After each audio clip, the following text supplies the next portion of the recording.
Hello, it's Taylor Ray of the 1P versus 2P podcast. With me, as always, is my brother and co-host, Ryan Ray. Hey, Ryan. Hey, Taylor. Video games are good again. That's true. In 2017, anything's possible. All right, let's start it off with the listener mailbag.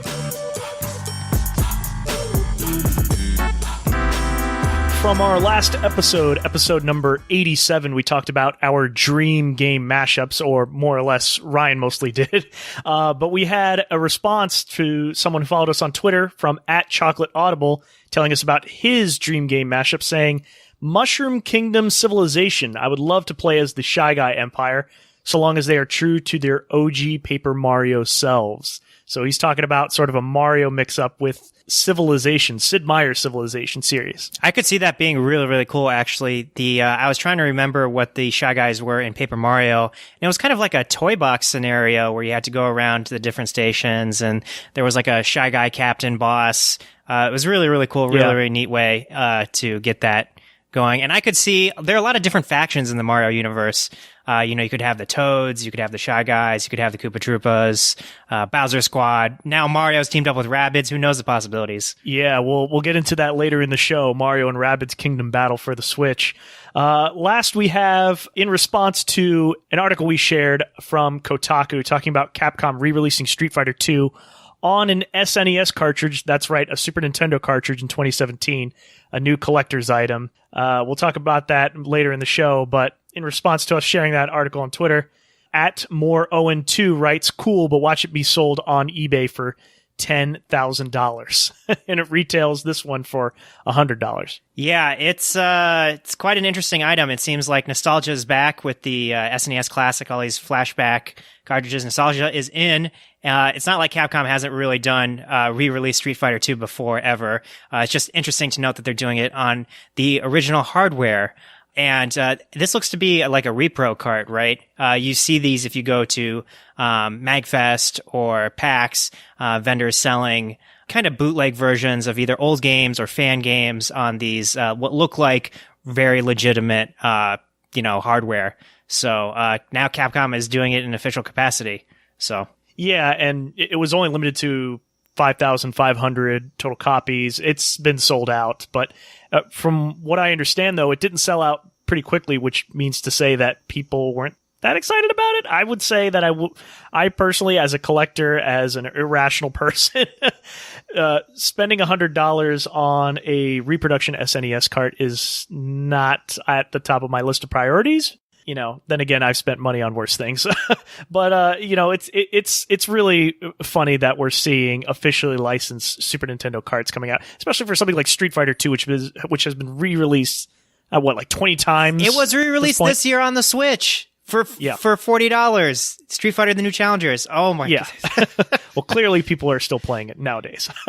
All right, let's move on to our top stories in gaming from the past month. First attack. So this is a more recent story. Nintendo has announced that they're bringing back the NES Classic in 2018. So this is hot off of the news of the announcement of the SNES Classic that is being created and sold this year. And Nintendo originally said that those were only going to be produced this year, much like the NES Classic was last year.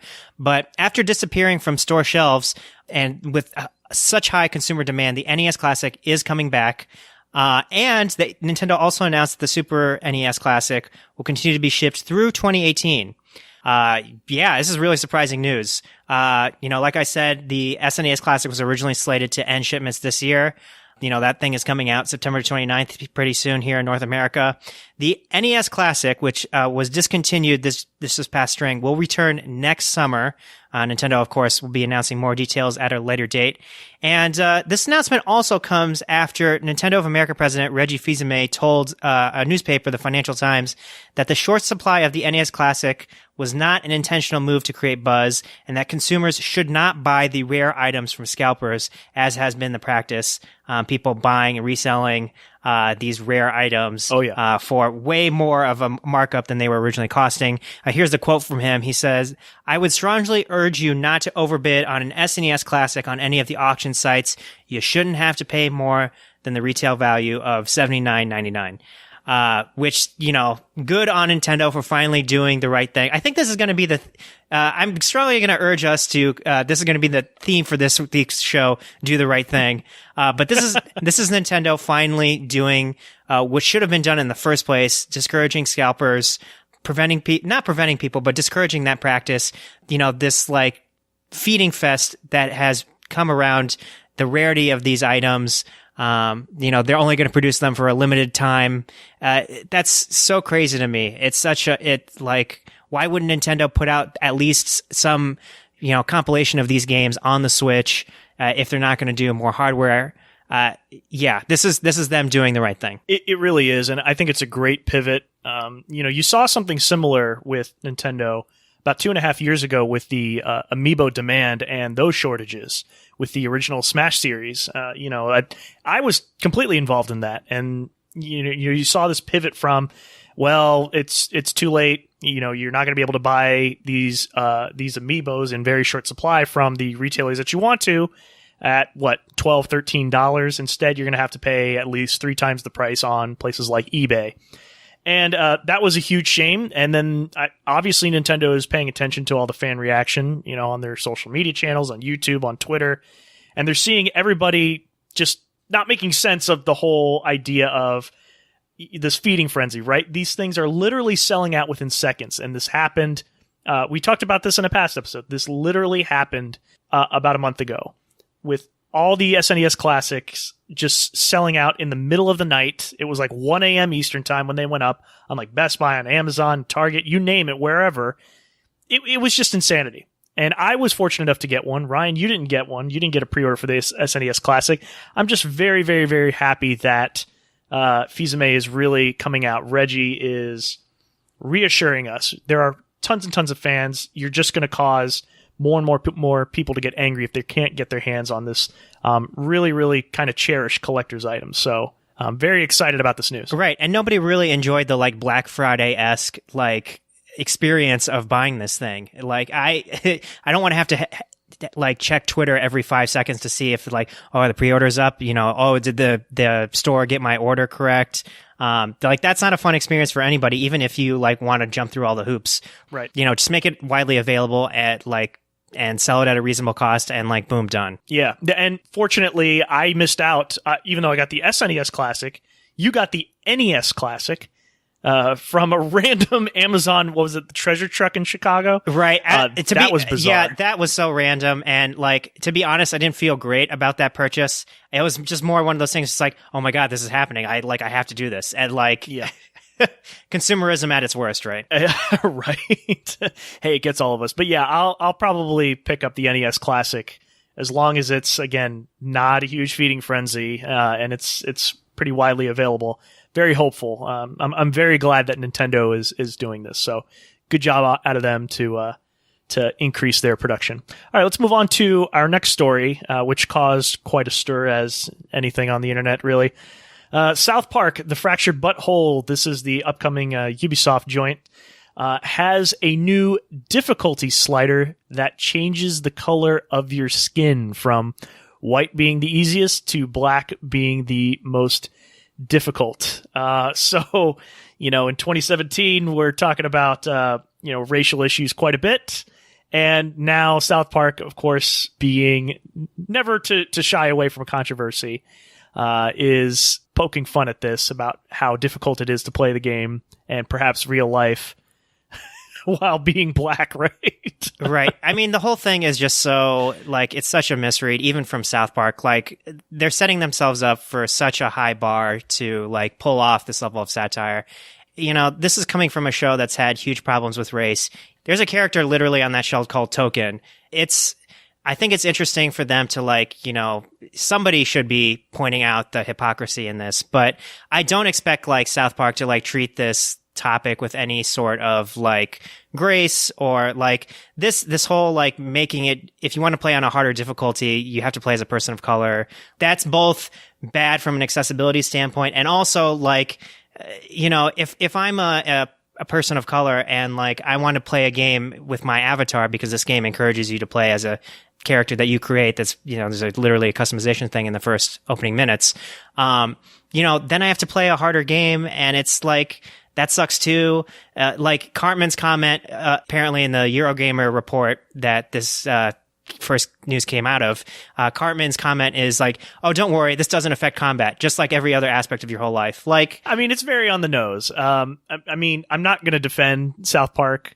Like I said, South Park just doesn't shy away from controversy. They poke fun at current events all the time on their show. Not to defend this action, but it's definitely social commentary. It really is. And then apparently Eurogamer has also discovered that not only is there a difficulty slider that matches your skin color, also you're asked on whether you want to be a boy or girl for your avatar as the player you're playing as. You're then asked to select whether you identify as cisgender or transgender. This game is coming out on October 17th. Right. So I can well imagine, we're talking about this game pre-release, I can very well imagine the mainstream media coverage about this game. This thing is going to appear on CNN, 60 Minutes, stuff like that, in no time, right? Well, and also like the whole entire premise of the game follows the show's arc of like this superhero character, the Coon, which itself is already a slur of another ethnic minority. Yeah. Like again, this is like South Park was going to go there. But at the same time, there's a way of doing this that's a little bit more sensitive or appreciative. And like, I feel like time and time again, game developers should approach, this is not me saying games shouldn't approach race or sex or any other like protected category. But at the same time, like do it in a smart way that like punches up, that doesn't punch down. I don't expect South Park to be punching up, if I'm being quite honest. Well said, Ryan, for sure. I don't know if I can contribute anything more because we're going to get into more controversy, a lot of online drama stirred up about this. We don't normally cover YouTuber drama, but this is significant. PewDiePie, I'm sure you've heard about him, right? Yeah. He was he was caught saying the N-word during a live stream of PlayerUnknown's Battlegrounds.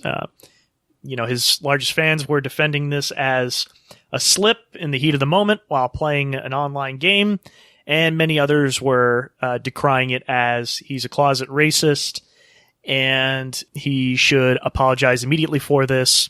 The reason why this is getting so much attention is not only because of the ramifications about him himself, who was already in trouble and dropped from Disney and other advertisers for his anti-Semitic jokes from last year. This is just sort of the latest thing to affect PewDiePie, because it affects more than just him. It affects more YouTubers as well, trying to put out Let's Play content, live gameplay videos. So we'll get into that content. Ryan, what's your reaction to this? I have so many thoughts about this. First off, PewDiePie is a YouTube personality, probably the biggest one out there. When we think of YouTubers, like his face first comes to mind, right? He has like 57 million subscribers, somebody with a huge platform. And time again, he comes to like, I don't really know what's in his heart. It's hard to say. I don't know the guy. I don't think any of us can really say that we know him. But when you make a mistake like this, again, like if you have a big platform like this, regardless of whether you have a big platform, it's on you to like own that mistake, take some responsibility, apologize, and then like do something with your platform. Take that opportunity to like learn something about what you've done. Time and again, all he really does with these opportunities is like squander them, and then it comes up again.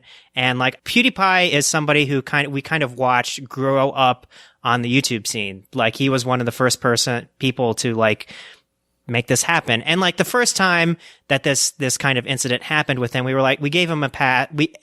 As a collective community, we kind of gave him a pass. We said, okay, like he's a young guy. We all make these mistakes when we're younger. You and I have said things when we were growing up. and among our friends, playing online everyone games. says things that they regret for sure. Right. And that's part of the reason why like Xbox Live and all these like gaming communities have become so toxic, is because we've all kind of been willing to say like, give it a pass. It's kids being kids. We'll just tolerate it. Right. We'll just tolerate. Then the second time with Disney, which was kind of the more anti-Semitic thing that happened earlier this year.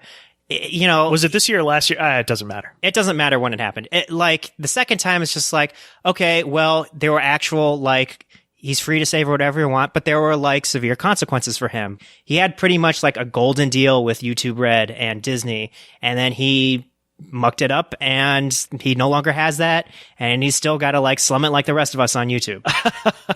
Yeah, well, and it's like, and like, there should be consequences to your actions. And he had like a half-hearted apology. He said he would like improve. And we said, okay, maybe he's finally learned his lesson, that there was some, material penalty for him to do this. Great. We've all moved on.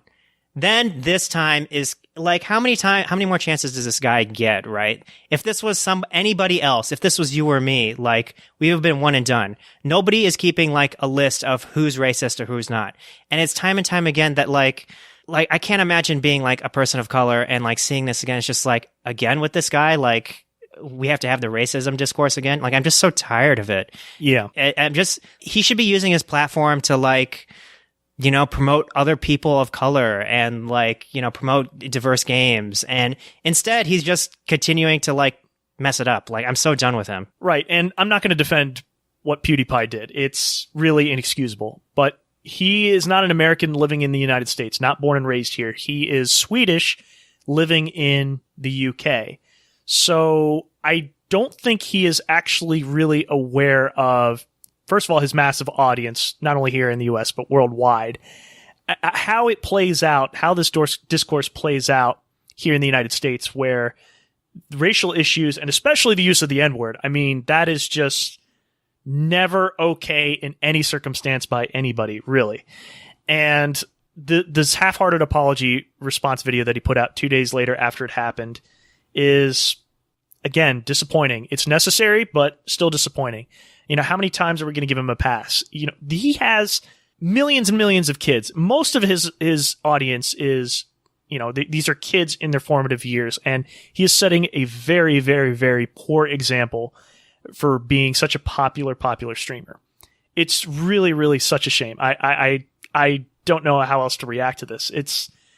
It's very, very, very disappointing to see him not only make, Nazi jokes in the past, anti-Semitic stuff, and now we have this, where is it going to escalate from here? Right. And it's to say that he's like Swedish is not us giving a pass. Like, racism exists everywhere. We're aware.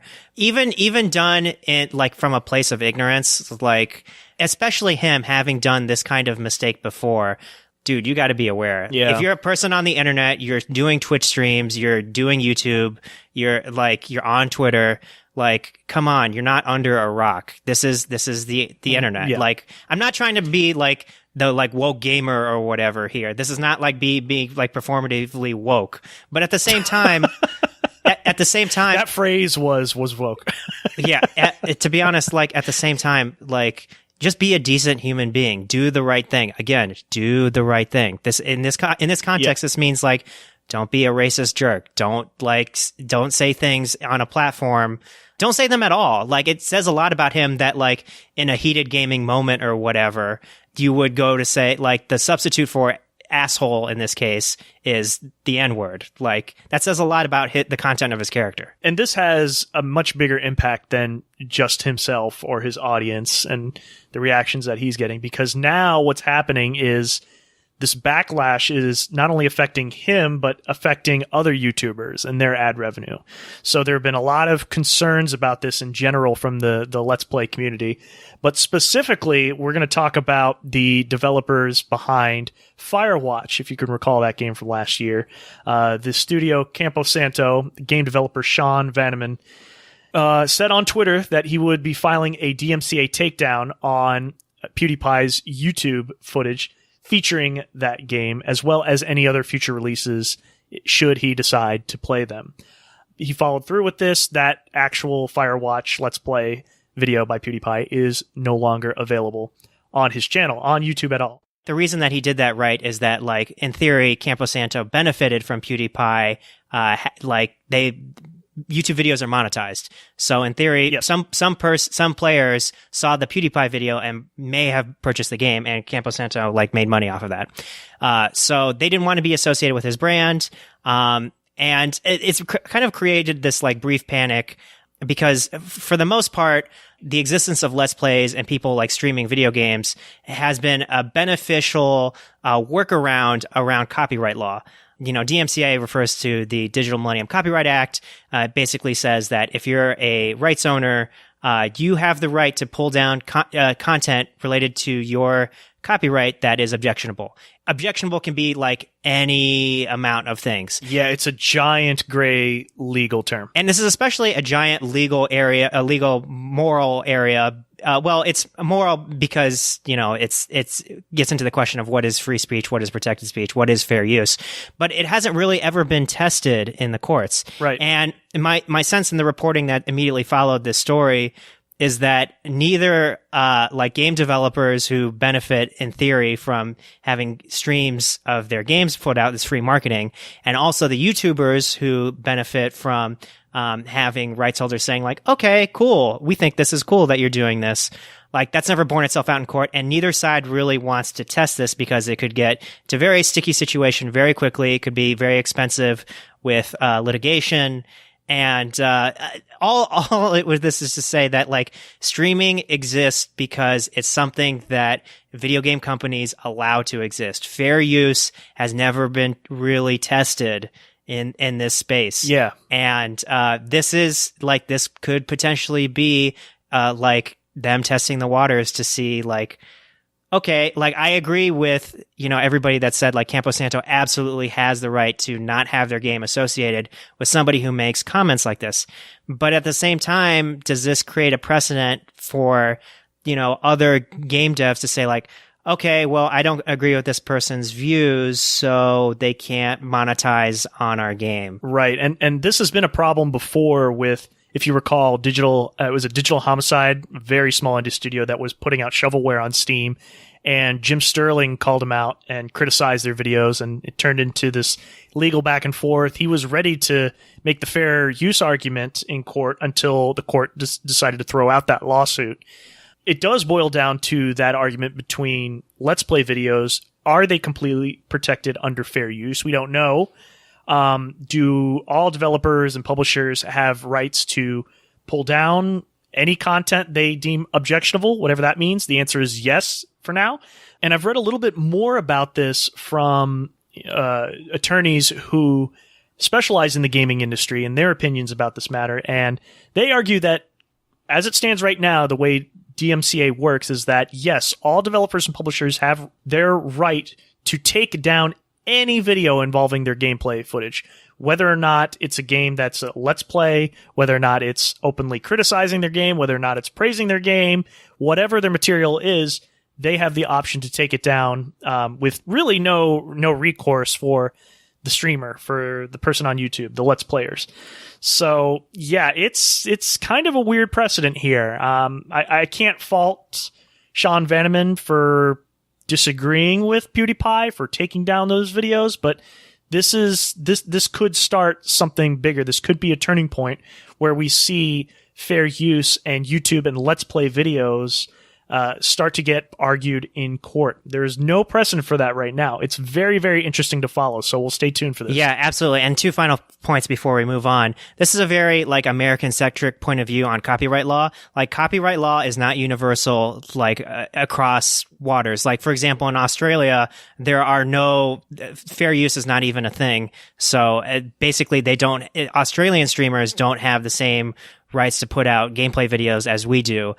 Copyright law is different per country, and I think this is something that, if it eventually comes to a head, is going to have to be addressed internationally, not just here in the U.S. And finally, my second and last point is we often talk about this editorially, but it's also a conversation that happens quite a bit within the gaming community about why people talk about stories like these when it's not explicitly about games. And I think we've gotten to the point where like streaming games, like Let's Plays, YouTubers in general are absolutely a part of the discourse. It affects how games are developed, right? For crying out loud, there are share buttons on like main console video game controllers. Absolutely. There's some studies now that say that like a lot of people are watching games more than actually playing them. And like, this is absolutely part of the conversation. And a lot of these like serious conversations about copyright law, about racism, about sexism are going to have to get sorted out as streaming and sharing these games like becomes more and more of a thing. You know, streaming and sharing video of video games is not going anywhere. But at the same time, these issues, if we don't talk about them, if we don't discuss them, if we don't hash them out, they're going to continue to like rot on the vine, and we're going to continue to have these issues come up again without having any real resolution. And that's just going to leave the worst actors to like do the like most rotten stuff. Yeah. This cult of personality surrounding streamers, it can be a very, very positive thing, very, very great audiences, and it can mean great things for people who are watching gameplay footage, considering whether or not they want to buy games or not. And it can be also very, very positive for developers, publishers as well. And this is a major, major fixture in a lot of marketing departments' budgets. They factor in costs to give away keys so that streamers can, hype up their game, promote their game, what have you. But that area where they may or may not disagree with, let's say, open criticism of their games, that is very, very tough to manage. And especially when you have someone like PewDiePie who can say some controversial stuff with shock humor. This does not go over very well in the public, especially here in the US. It really doesn't. It can reflect very poorly on your brand if, for example, your ad appears in the middle of his stream, before his video starts. If you're sponsoring his show, you do not want to be associated with that. So it's very, very, very weird. Finally, let's just say I want to shout out Austin Walker and Waypoint Radio. They did an excellent episode on this very topic. If you're not aware, Austin Walker is the editor-in-chief of Waypoint. It's under the Vice vertical. You know, he is an African American, and they had a very interesting conversation about PewDiePie and racism and toxicity in gaming. So I would encourage you to listen to their latest episode for honestly a more in-depth discussion than two white guys sitting on a podcast can talk about this stuff. Fair enough. That's fair. All right. Let's get into actually what we're playing. Let's talk about video games. What are you buying? Yeah. So you and I have both been playing Mario and Rabbids Kingdom Battle for the Nintendo Switch.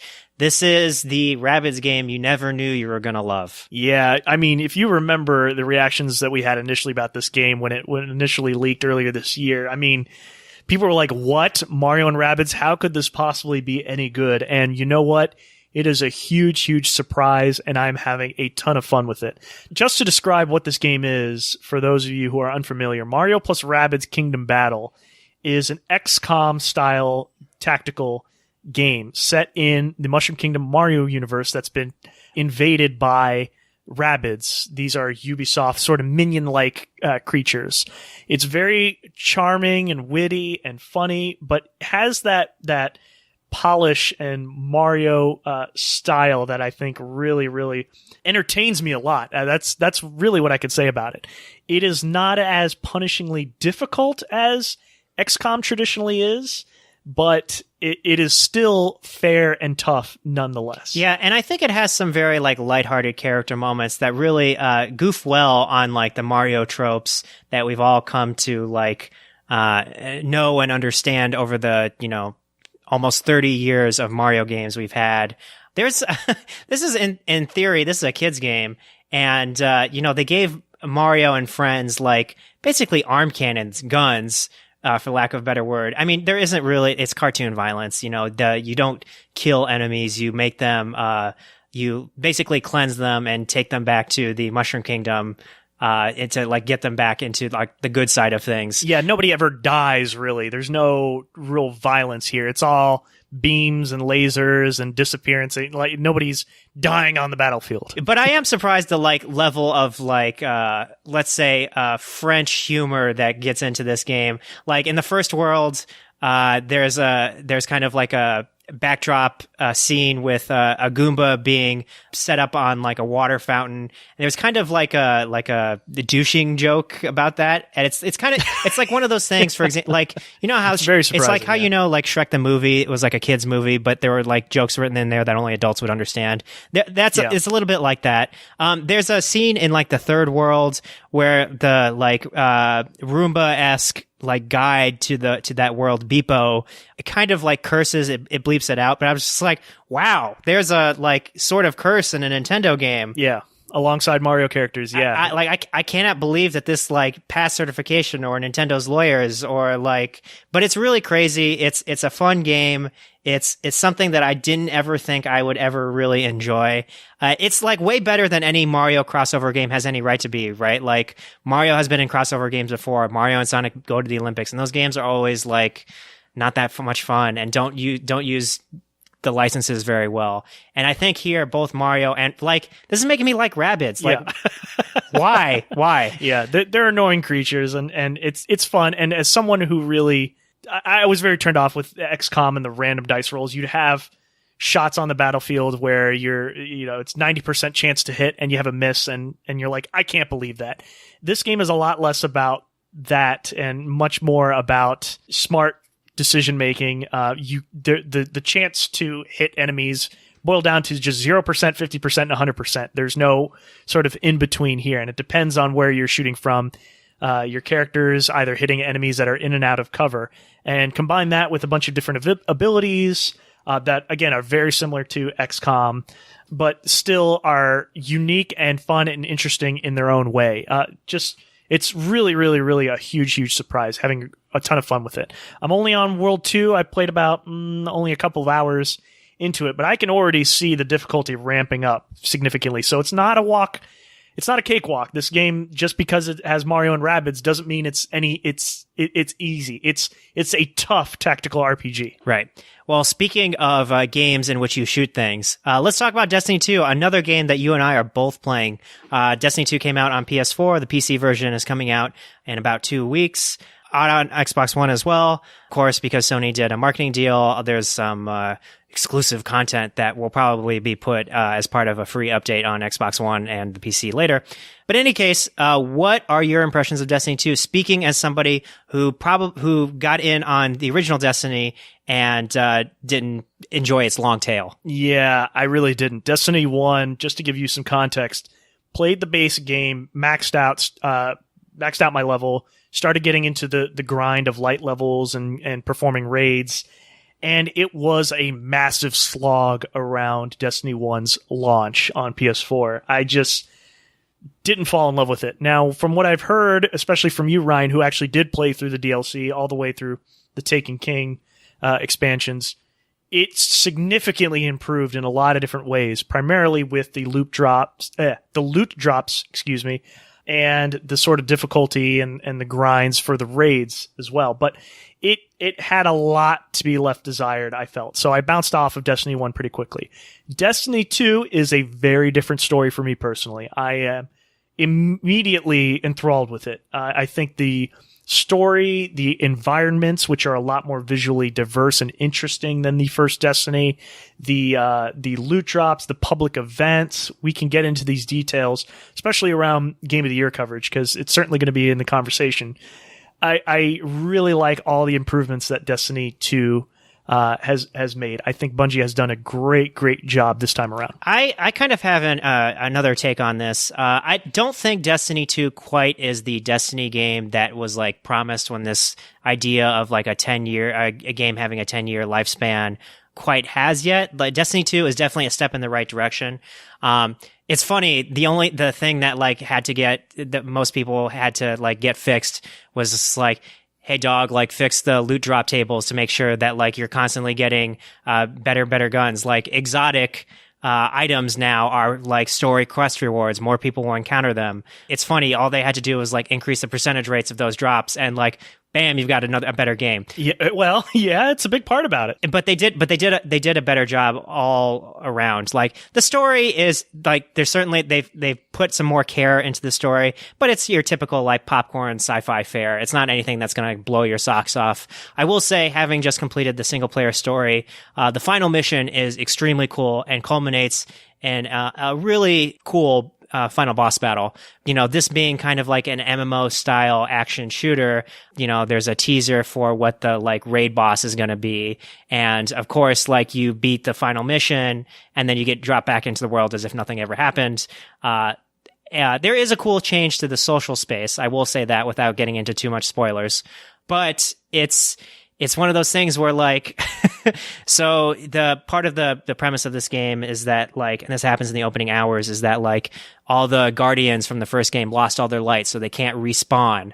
And the whole like mechanics get played into the story. And then you all of a sudden become the only guardian who like manages to find a speck of light and can respawn again. But the other guardians, basically the class trainers, didn't get that. They're mortal now. And the bad guy's entire quest is like him wanting to get this immortality, the secret to immortality, to be able to revive again. And then like it's funny, they take this very self-seriously. The way the game story is like written is like Nathan Fillion as Cade Six being all jokey. There's a lot more jokes. But at the same time, that you like the minute you like kind of like get the band together again and like you get everybody's spirits up that you can like finally win this war.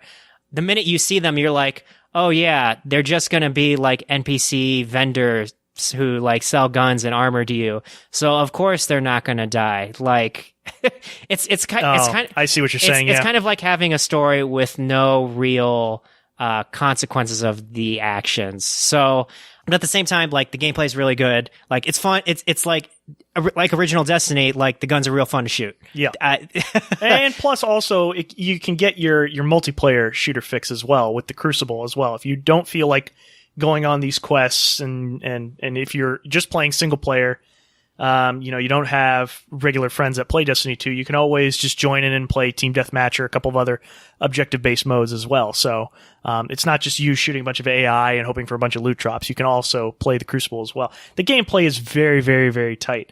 People who play MMOs, I don't know, I would argue story is not a huge deal for me personally. I could do without it. You know, is the gameplay tight? Is what I'm looking at, is what I'm hearing, was what I'm experiencing fun? And I would say for Destiny 2, it's a very, very, very strong start. Only put about 5 hours. I would say, Ryan, you're a little bit more. I have not completed the story campaign, all those missions all the way through yet. So far, I'm really liking what I'm seeing and very, very excited to try out the new raids in the endgame stuff. Before we move on, is this good showing from Destiny 2 going to make you want to buy the season pass and continue on with Destiny 2? Probably. With Destiny 1, I did not bother at all, even when they decided to bundle all that stuff together in a final retail package, the Destiny collection. More likely than not, I will probably try the DLC in Destiny 2 for sure. Cool. Well, finally, I have a raid partner. And by the way, the built-in party stuff where you could find players, matchmake with players, was not present in Destiny 1. Guess what? In Destiny 2, very, very improved on that front. You can find random players to party up with in any area that you're in, which I really, really like. Well, and they're going to beta test that like game guides thing where people who are more experienced raiders or people who've played the game better are going to get invites. And then get rewards for like basically teaching people how these encounters work. I think that's super awesome that they're going to encourage that aspect of the community. You're no longer going to have to go to Reddit or any of these other websites to matchmake with people and find people who are more experienced, to enjoy this game. Good stuff. All right, let's finally talk about the other games you're playing. You've been playing Nier Automata, a game that I quite thoroughly enjoyed on PC, but you're playing on PS4. What's your experience been so far with that game? Only just started it, so I can give you my very, very early impressions. This is a third-person, very anime-like action game. Think Devil May Cry style gameplay, for those of you who are unfamiliar with what Nier Automata is, but mixed in with a lot of shoot 'em up gameplay as well. Right when you start, you're playing a shmup, and it goes from playing vertically to horizontally to playing in 3D, and then you're on the ground on foot, slicing and dicing with your swords, dodging, evading giant enemies. Really liking it so far. I'm very excited to see where it goes because there are many different endings to this game. It seems to have a very interesting sci-fi story involved. Really liking it. I've only put in about an hour so far, but not to get too much into spoilers or the discourse zone on this game, but to be clear, there are 26 endings to this game, one for each letter of the alphabet. And but if you're scared off by that prospect, really only like 5 main endings, A through E. You kind of play the game basically in like 3 main playthroughs. And then, on your third one, you kind of have the option of, making some choices that lead you to, endings C, D, and E. So say no more. Yeah, I don't want to say anything more than that. I think it's a very interesting game. I think it's definitely going to be a part of the Game of the Year conversation for sure. On its story alone. Well, what you're playing next, you have on this list, Windjammers for PS4. Can we consider that as Game of the Year for 2017? I don't know, man. Windjammers is pretty good. It's a Neo Geo classic from 1994, and they re-released it on PS4 and Vita. I will say that this port, basically, by .emu, very well done for the most part. It captures the original spirit of the game, keeps the gameplay and graphics in that very typical aspect ratio. There are graphical options for scan lines, smoothing options if you want that. I don't know why you'd want that, but it evokes the original spirit of the game. The only negative thing I have to say about it is that the netcode isn't that great, and it seems to be that because the netcode wasn't that great at launch, it seems to have discouraged a little bit of the player base. So I'm having a little bit of a hard time finding people to match up with online, but in a local player setting, on a couch co-op setting, this game is great. It's based couch competitive. It's not co-op. Excuse me, couch competitive setting. This game is basically a really fun version of Pong with 2 people kind of playing a version of frisbee volleyball with superpowers and different characters and trying to score points. It's very fast paced. A lot of high level strategy involved in this game, and really easy to pick up. Like it's not a game where you have to, like Dota or League of Legends or something like that, where the mechanics are very like complicated. You have to really understand what's going on. Like immediately watching the action, you know what's going on. So what a comparison. Highly recommend Windjammers 2 MOBAs. Yeah, highly recommended. I think it's like $15 on the PSN store.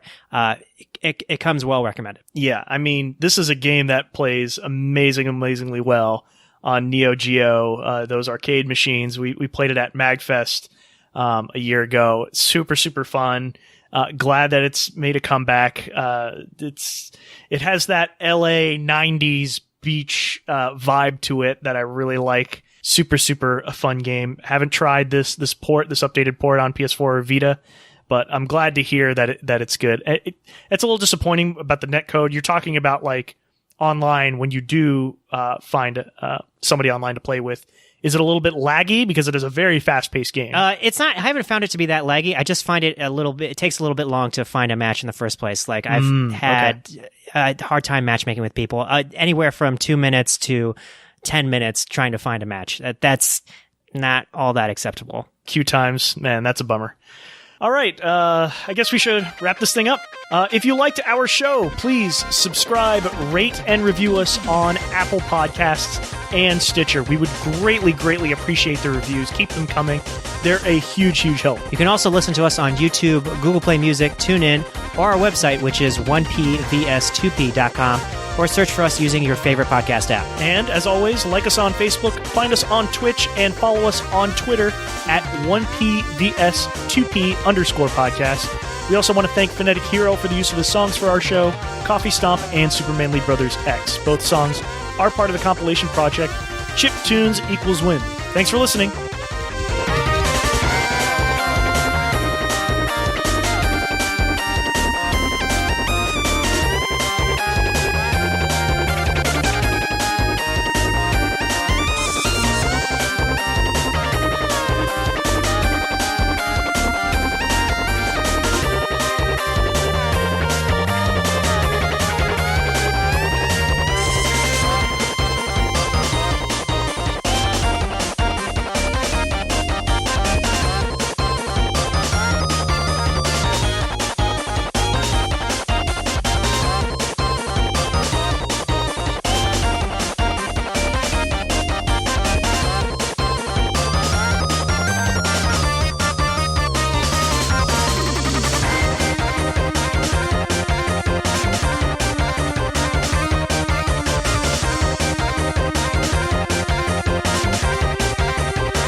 the like woke gamer or whatever here. This is not like being like performatively woke, but at the same time, That phrase was woke. Yeah,